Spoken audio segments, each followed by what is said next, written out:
북한은 가만히 있지 않죠. 이 나무를 팰 때 쓰는 그 도끼를 가지고 인간을 살해할 수 있는지 미친 사람이 아니고는 할 수 없는 만행이다라고 얘기를 해요. 평화협정으로 변환시키기 위해서 계속 돌발을 한다. 정말 앞뒤가 안 맞는 얘기죠.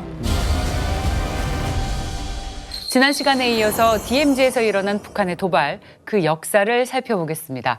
자, 센터장님, DMZ가 평화의 상징이지만 어떻게 보면 최전방, 최전선이잖아요. 오히려 더 위험한 지역이라고 볼 수도 있을 것 같아요. 물론이죠. 비무장지대 혹시 가보셨나요? 네, 가보셨어요? 가봤습니다. 네. 그런데 사실 현장에 가보면 긴장감이 많이 느껴지지는 않아요. 맞아요. 그렇지만 사실은 북한군과 가장 가까이 접한 지역이기 때문에 비무장지대에서 많은 도발과 충돌이 있었기 때문에 그렇기 때문에 비무장지대는 또 충돌의 상징이기도 해요. 그런 차원에서 양날의 검과 같다 이렇게 볼 수 있는 거죠. 게다가 과거에는 접근도 수월해서 직접적인 도발이 잦았을 것 같습니다. 이번에도 이야기해볼 북한의 도발도 그런 사건 중 하나인데요.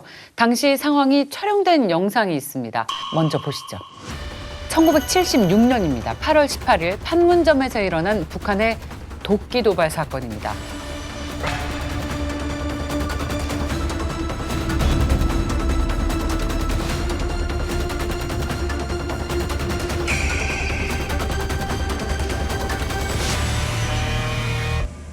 센터장님, 이 영상 속의 사건이 어떤 상황이었는지 설명을 좀 해주십시오. 이 미루나무가 사천교 근방에 세워져 있었거든요. 그런데 이 비무장지대 JSA 공동경비구역에서 글자 그대로 공동으로 경비하는 것이기 때문에 북쪽에도 유엔군 초소가 있었고 남쪽에는 북한군 초소가 있었어요. 그런데 이 경계를 제대로 하려면 전방이 잘 보여야 되잖아요. 근데 여름이라서 8월 달 미루나무 그냥 이 잎이 너무 우거지고 그래서 이걸 가지를 절단하는 작업을 하겠다라고 유엔군 측에서 북한군에게 통보를 했어요. 그리고 절차에 따라서 이 제거 작업을 하고 있었죠. 북한군이 의도적으로 이 유엔군보다 훨씬 많은 인원이 갑자기 달려들어서 당시 작업을 하고 있던 유엔사 특히 장교 2명이 당시 도끼로 살해를 당했거든요. 인간이 어떻게 이 나무를 팰 때 쓰는 그 도끼를 가지고 인간을 살해할 수 있는지 이거는 도저히 납득할 수가 없는 것이거든요. 그래서 우리가 만행이라고 그래요. 만행이다. 미친 사람이 아니고는 할 수 없는 만행이다라고 얘기를 해요. 그래서 8.18 도끼 만행이라고 부릅니다. 진짜시다. 지금 가지치기를 하고 있는 유엔군에게 북한군 병사가 위협을 가하면서 살해할 수 있을 만큼 JSA 공동경비구역이 자유로운 왕래가 가능했었을까? 어떻게 보세요? 경계 이런 초소 이런 게 없어서 그냥 북한군 초소랑 아마 유엔군 초소가 나란히 있었을 수도 있겠고 그냥 이렇게 마주 보면서 인사를 할 정도로 이게 뭔가 같이 생활하는 공간처럼 보이지 않았을까 싶어요. 저도 그렇게 알고 있습니다. 네. 심지어는 친하게 대화도 많이 하고 지냈다고. 네, 맞아요. 그렇군요. JSA 내에서는 서로 자유롭게 왕래를 할 수 있었어요. 대화할 수 있고 그렇게 돼 있었죠. 그렇게 돼 있는 것이기 때문에 자연스럽게 절차에 따라서 작업을 하는 거니까 그 작업을 하는 과정에 북한군이 그렇게 때로 몰려와 가지고 도발을 할지는 사실은 상상할 수가 없었던 것인데 말이 안 되죠. 한번 그 잠시 사진 한 장을 보실게요. 네. 자, 여기서 군사 분계선 혹시 어딘지 한번 찾아보세요. 분계선. 가운데 네. 색감 색이 선명하게. 그 그늘진 데는 좀 올라오고 있는 것이죠. 그러니까 JSA 공동경비구역이 처음 만들어졌을 때 군사분계선이 없었어요. 네. 그런데 1976년 8월 18일 도끼 만행 사건이 있은 직후로부터 군사분계선이 생겼어요. JSA 내에서도. 그리고 북쪽에 있는 유엔군 다 철수했고 남쪽에 있는 북한군 다 철수해서 북으로 가고 말은 공동경비구역이라고 남아있지만 이제는 각자 경비구역으로 바뀐 거예요. 그 사건 계기로. 네. 그 사건을 계기로 해서 군사분계선을 중심으로 일체 군사분계선을 넘어가거나 넘어올 수 없게 된 겁니다. 완전히 분리를 시키게 된 거예요.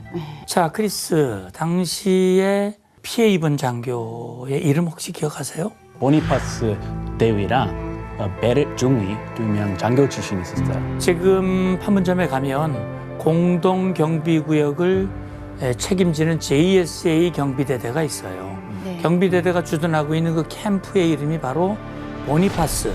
그때 살해된 보니파스의 이름을 지어서 캠프 보니파스라고 얘기를 하고 경기초소 BRF라고 그러는데 베럿 중의 이름을 땄다고 얘기를 해요.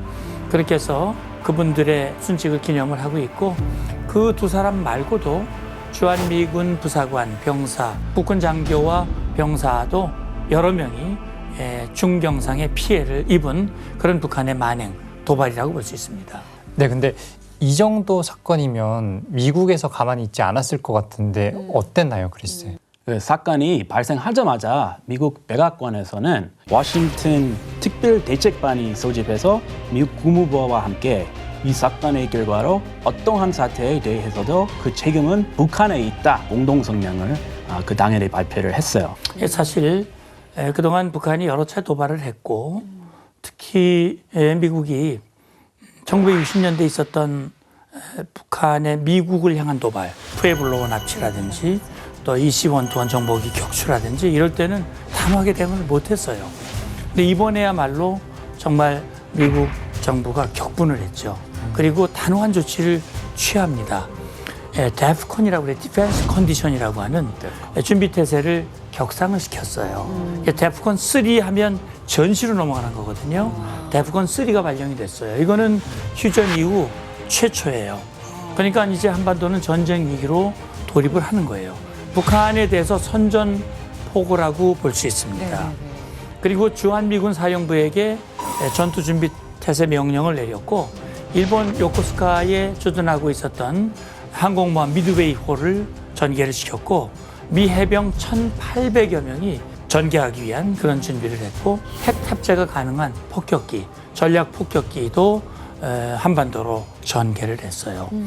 자, 그리고 폴 버년 작전을 추진하면서 북한군에게 최후 통첩을 하게 되는데 혹시 크리스는 폴 버년 누군지 혹시 아세요? 알죠, 폴 버년. 네, 유명한 전설이죠. 전설. 이거 전설 그 남북군인데 네. 거인이에요. 키 엄청 크시고, 거인. 네, 덩치도 크고, 예. 유명해요. 그러니까 이게 폴 버년이 아까 문제의 대상이 됐던 미루나무를 제거해야 되겠다. 아예 미루나무를 제거하는 그 작전을 폴 버년이라고 그랬어요. 나무를 베는 작전이죠. 이 작전 기간 중 혹시 북한군이 총격을 3발 이상 사격을 하면 유엔군이 개성의 인민군 막사를 완전히 포격하는 그런 명령을 유엔군 스틸웰 사령관이 명령을 하달하게 되죠. 그래서 만약에 그렇게 되면 전면전으로 이어질 수 있는 그런 위기, 일촉즉발의 상황이 된 거란 말이죠. 북한군도 150여 명이 지금 JSA 가면 돌아오지 않는 다리가 있어요. 포로를 교환할 때 글로 넘어가면 돌아올 수 없다. 그래서 그 다리의 이름이 돌아오지 않는 다리. 네. 이렇게 이제 펼쳐졌기 때문에 그 다리를 사용할 수가 없잖아요. 그러니까 북한군이 72시간 만에 다리 하나 새로 놨어요. 72시간 다리라는 게 또 있는데 이곳에 북한군도 150여 명이 딱 전투 준비 태세를 갖추고는 있었어요. 그런데 또 한 가지 제가 질문을 드려볼게요. 혹시 북한군이 어떻게 대응을 했을까요, 당시? 가만히 있어야죠. 그렇죠. 근데 북한은 가만히 있지 않죠. 어떻게? 먼저 맞대응합니까? 도발했다고 절대 인정 안 하죠. 안 하죠? 그렇죠. 6.25 전쟁도 자기네가 북침이라고 이겼다고 하는데 얘기하는 사람들이니까. 그것도 분명히 어떠한 뭐 미군에게 책임이나 잘못을 돌려서 뭔가 이런 그 북한이 취하고자 하는 정치적인 이러한 그 메시지를 만들어내자고 하지 않았습니까? 아마 일반적인 북한의 행태를 보면 막 그렇게 나왔을 가능성이 있는데 이때는 상황이 달랐어요. 항공모함이 전개가 되고 전략 폭격기. 이제 만약에 이것이 실제 전쟁으로 가게 된다면 북한이 완전히 초토화되거든요. 김일성이 당시 그 상황을 너무나 잘 알기 때문에 일체 무력 대응을 일체 대응을 하지 않았어요. 오히려 군사정전위원회 수석대표 회의를 지휘를 했어요. 그리고 이게 제대로 안 되니까 급히 서한을 씁니다. 유엔군 사령관 앞으로 사과 서한을 썼어요. 정말 잘못됐다. 미안하다라고 이 서한을 써서 유엔군 사령관에게 전달을 했고 유엔군 사령관이 그걸 받고 사실은 북한군을 향한 응징은 하지 않았죠. 미루나무는 베었지만 응징을 하지는 않았어요. 북한의 속성을 보면 강한 자 앞에서는 비굴해지고 맞습니다. 약한 자 앞에서는 짓밟으려고 나서고 이게 북한군의 행태인데 미군이 느슨하게 당했으면 아까 소연 씨 말한 대로 그런 식으로 책임을 상대방에게 전가하면서 그런 행동으로 나왔을지 모르지만 당시 미국 정부에서는 이제야말로 과거 60년대에 해주지 못했던 이걸 분명히 이제 북한에게 보여주자라고 하는 단호한 조치를 취했기 때문에 김일성이 꼬리를 쫙 내리고 그리고 사과 서한을 보냈는데 그게 유일무이한 것이에요. 그런 사과 서한을 보낸 것이 이후에는 없었던 것이죠. 북한에서는 이 도끼 사건에 대해서 어떻게 얘기하고 있습니까? 실제 저희 그 교과서에도 저게 사진과 함께 나옵니다. 이렇게 나무가 있고 도끼를 들고 이렇게 하는데 미군이 도끼를 들고 그 평화로운 공동경비구역장에 그러니까 군사 무기로 표현을 하는 거예요. 어떻게 도끼를 들고 나타나느냐. 미군이 먼저 들었다. 미군이 먼저 도끼를 들고 나무를 찍는 것처럼 도끼를 들고 나타났다. 그래서 북한군이 피해를 보기 전에 거기에 가서 대화를 먼저 시도했는데 미군이 도끼를 찍으려고 했다. 그래서 교과서에 보게 되면 그래서 미군이 도끼로 먼저 위협을 해서 우리 북한군이 가서 제압을 했다. 네, 그 도끼로 그래서 사람을 죽였다는 사실은 서술하고 있어요? 도끼로 사람을 죽였다가 아니라 미군을 좀 사살했다 이렇게. 자, 본인들의 잘못을 말 그대로 미군에 뒤집어 씌웠네요. 1960년대부터 70년대 DMZ 내부의 군사 경계선이 만들어지기 전까지 서로 오고 가는 게 더 수월해서인지 정전협정 이후에 가장 대남 침투와 도발이 잦았던 시기로 이야기가 되고 있습니다. 또 어떤 영향이 있었을까요? 사실 1960년대, 70년대에는 비무장지대 내에 이 철책선들은 없었거든요. 그게 이제 이후에 여러 가지 상황들 변화가 되면서 북한의 도발이 이어지면서 절책이 생겼는데 그래서 전쟁 직후에는 북한도 그렇고 우리도 그렇고 국토가 다 폐허가 됐기 때문에 전후 복구에 이제 몰두를 했죠. 북한의 도발이 간간히 있긴 했습니다만 60년대에 비해서는 50년대 도발은 상대적으로 횟수라든지 수준이 좀 낮다고 볼 수 있어요. 실제 그리고 전쟁 직후기 때문에 정전협정이 체결된 직후기 때문에 혹시 만약에 충돌이 일어나면 바로 전쟁으로 비화될 가능성 이런 것들을 염두에 뒀던 측면도 있을 것 같아요. 그러니까 북한이 50년대 도발은 60년대에 비해서는 조금 뜸했다 이렇게 볼 수도 있겠죠.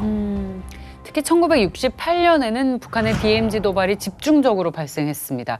비무장지대 전쟁이라는 별칭도 있을 정도잖아요. 1968년에 중대한 사건들이 있었어요. 1월 21일 북한군 특수부대 124군 부대가 군사분계선을 침투를 해서 서울까지 들어왔어요. 서울까지. 31명이 특수부대가 들어와서 목적은 뭐였냐. 청와대를 타격하고 박정희 대통령을 시해하기 위한 목적이었죠. 그러나 실패했습니다. 우리 군경에 이 서울 세검정에서 발각이 되고 격전 끝에 29명이 사살되고 그리고 한 명은 생포가 되고 한 명은 도주를 했습니다. 그리고 그해 10월에 북한군이 군사분계선을 넘어서 울진 삼척 지역에 대규모 무장공비를 투입을 시킵니다. 68년 10월 30일에부터 11월 2일 사이에 3번에 걸쳐서 침투를 해서 그 지역 마을을 점령을 했어요.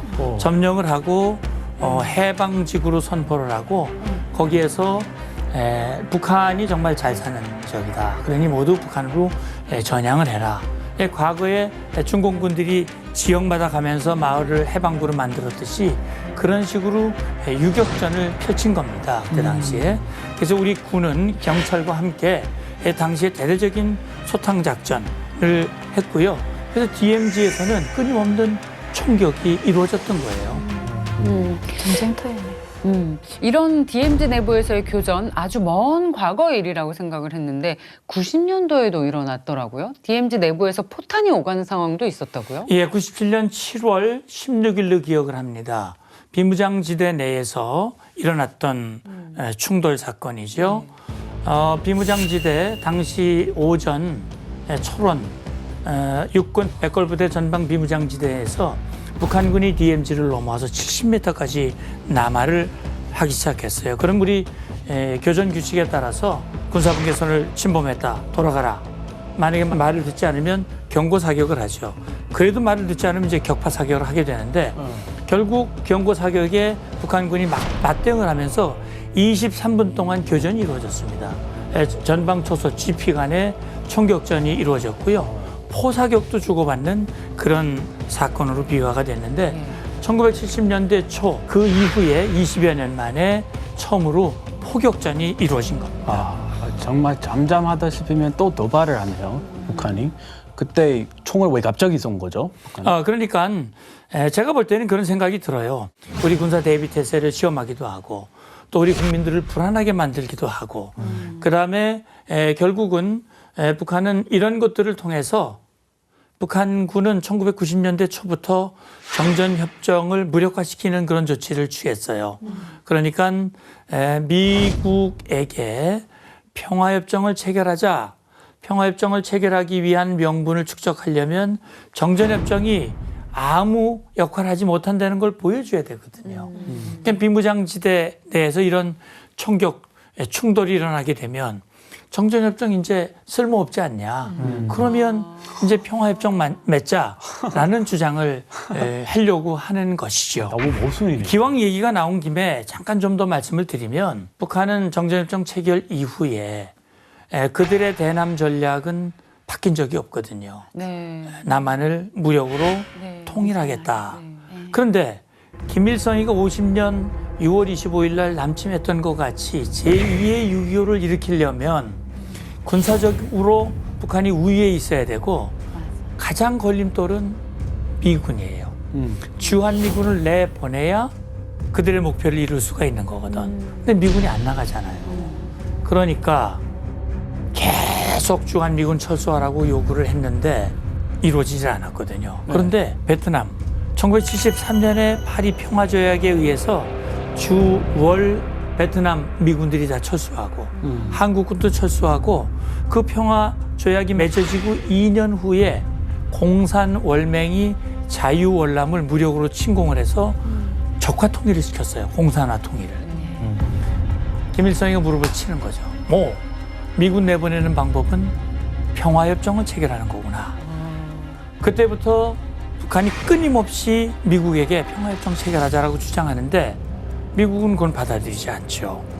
그러니까 결국은 북한은 90년대 초부터 정전체제를 무력화시키고 정전협정을 무효화시키려고 시도를 했고요. 결국은 이런 비무장지대의 도발도 그런 목적의 연장선이다. 그렇게 이해를 하시면 될 것 같아요. 평화협정으로 변환시키기 위해서 계속 돌발을 한다. 도발. 정말 앞뒤가 안 맞는 얘기죠. 자, 그러다가 2020년도에도 DMZ 총격 사건이 일어났죠. 2020년 5월 비무장지대 안에 있는 북한군 GP에서 우리 경계 초소로 기관총 사격을 했습니다. GP 그 외벽에 총탄 4발이 박혀 있는 것을 당시에도 유엔사의 특별조사단이 구성이 돼서 확인을 했어요. 우리 군도 북한군 GP를 향해서 즉각 대응 사격을 해서 30발을 북한군 초소로 사격을 했는데 우리가 북한군에게 항의를 하고 조사를 하고 정전협정 위반인 동시에 이것은 2018년 9월 19일 당시 평양선언의 부속문서로 합의한 9.19 군사합의의 명백한 위반이다라고 북한 측에 항의를 하고 시정을 요구를 했는데 북한이 조용했어요. 별다른 반응을 보이질 않았습니다. 한국에서 아주 강하게 대응을 했네요. 보면 2014년 10월 달에도 우리 민간단체가 전단 살포를 하기 위해서 이제 풍선을 띄운단 말이죠. 기구를 띄우는데 이때 당시에 북한군이 고사총으로 그 기구를 향해서 고사총을 쏘았고 이 한두가 우리 쪽 이 민간인 지역으로 피탄이 된 그 사건이 발생했어요. 예. 근데 우리 군이 어떻게 대응을 했느냐? 포병을 이용을 해서 북한 지역으로 강력한 대응 사격을 했습니다. 아마 그때 당시에 북한군 GP를 향해서 기관총 사격도 했고 이 단호한 대응 조치를 취함으로써 북한군에게 상당한 피해를 준 것으로 그렇게 알려지고 있습니다. 그런데 2020년 DMZ 도발을 아까 얘기해 주셨는데 그때면 이미 9.19 선언도 있었고 또 한반도에 평화가 온다 이런 분위기가 있었는데 도대체 왜 2020년도에 DMZ 도발을 북한이 한 건지 이해가 잘 되지 않거든요. 왜 그랬을까요, 도대체? 그러니까 북한의 도발은요, 양면적인 측면이 있다고 말씀을 드렸죠. 북한은 대남 전략 목표를 달성하기 위해서 때로는 대화를, 때로는 도발을 번갈아 가면서 해왔어요. 수십 년 동안 그걸 반복해 왔거든요. 그래서 북한의 대남 전략 전술을 화, 전, 양면 전술, 양면 전략 그렇게 얘기를 하는데 말씀하신 대로 2018년 김정은이 군사분계선을 넘어와서 이제는 핵이 없는 한반도를 만들겠다. 전쟁이 없는 한반도를 만들겠다라고 약속을 했어요. 그런데 아시다시피 2019년 2월 하노이에서 미북 두 번째 정상회담이 있었고 남북 정상회담을 3번이나 했고 이런 것들이 결국은 북한이 평화를 위한 목적이 아니라 그들의 목적을 달성하기 위한, 다시 말하면 핵을 쬐끔 주고 모든 제재를 풀고 자기들이 핵을 보유한 것을 인정받고자 하는 불순한 의도가 있었다는 것이 밝혀진 거예요. 그게 결국 빈손으로 돌아간 뒤로는 태도가 완전히 바뀌었어요. 2020년 들어서 5월 달에 DMZ 총격 도발이 있었고 그 바로 직후에 6월 달에 김여정이 대남 성명을 발표하잖아요. 우리 전단 살포를 시비를 걸면서 이제는 대남 관계를 대적 관계로 전환하겠다. 직통선 모두 차단한다. 그리고 나서 한 것이 개성공단에 있었던 남북 연락사무소를 그냥 폭파시켜 버렸잖아요. 그런 만행을 저질렀거든요. 그러니까 북한은 한국과 미국이 강하게 나갈 때는 주춤하면서 이 무릎을 꿇고 대화에 나오고 약한 모습을 보이면 아주 강하게 우리를 밀어붙이고 자기들의 목적을 달성하려고 하는 그런 행태를 보이고 있는 거예요. 그럼 약속도 지켜지지 않고 도발도 멈추지 않고 북한의 이런 모습에 우리는 어떻게 대응하는 것이 현명하겠습니까? 네, 우리는 이 땅에 진정한 평화를 가져와야 되잖아요. 다시 말하면 지속 가능한 평화를 가져와야 되는데 지속 가능한 평화를 가져오려면 우리의 평화를 지킬 수 있는 강력한 힘이 필요한 거예요. 자, 그리고 강력한 힘을 가지게 되면 북한이 핵을 가지고 있다 하더라도 감히 사용을 할 수가 없어. 그런데 이 핵을 유지하고 이걸 지켜나가려면 많은 비용이 들어가고 그러면 견딜 수가 없어. 이 경제난, 외교적 고립, 또 내부의 불안, 그렇게 되면 결과적으로 핵을 내려놓는 선택을 할 수밖에 없다. 그러니까 우리는 강력한 힘으로 우리의 평화를 지키면서 대화의 문을 열어놓고 김정은 정권이 올바른 선택을 할 수 있도록 그렇게 유도해 나가는 한미와 한미일 공조, 이런 것들이 매우 중요하다는 생각을 하게 됩니다. 지금까지 말씀해 주셨던 북한 도발의 역사를 통해서 앞으로 우리가 북한을 향해서 그야말로 대북 정책을 어떻게 펼칠 수 있는지에 대한 함의를 많이 좀 주신 것 같아서 오늘 상당히 뜻깊은 시간이었습니다. 북한의 실상을 마주보는 시간 페이스북은 여기까지입니다. 저희는 다음 주 새로운 이야기로 돌아오겠습니다. 고맙습니다. 감사합니다.